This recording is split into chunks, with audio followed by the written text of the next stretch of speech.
disait, la miséricorde, et le pardon que nous recevons, alors que nous ne méritons pas.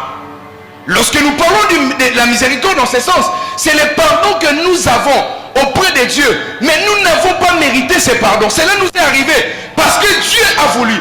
Parce que la Bible a précisé, cela ne dépend ni de celui qui court, ni de celui qui veut, mais de Dieu qui fait miséricorde. Alléluia. Donc nous comprenons que la miséricorde, c'est ce pardon que nous avons sans pour autant mériter. Alléluia. Maintenant, la miséricorde, c'est Dieu qui décide simplement.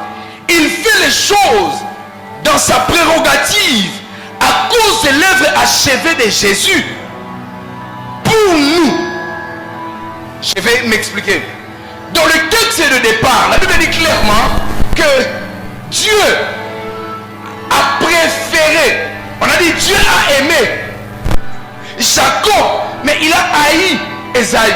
Mais cela ne veut pas dire Dieu a un mauvais cœur. Non, on ne parle pas de l'amour, on parle de la préférence.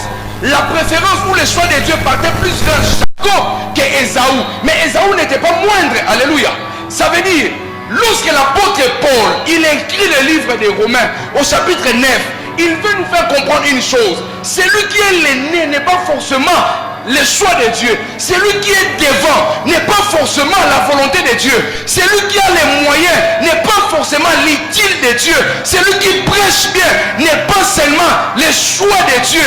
Il veut nous dire, Dieu peut choisir celui qui est derrière et faire de lui une référence. Dieu peut choisir celui qui n'a pas d'importance et faire de lui une référence. J'ai pris le ciel, my God, dans le jour qui arrive, que Dieu ne regarde, my God, lorsque les hommes vont regarder ta compétence, que Dieu regarde au ciel et qu'il dise ma miséricorde sur Onésime, ma miséricorde sur Shiloh, ma miséricorde sur Kyria, ma miséricorde sur Benjamin, ma miséricorde sur toi.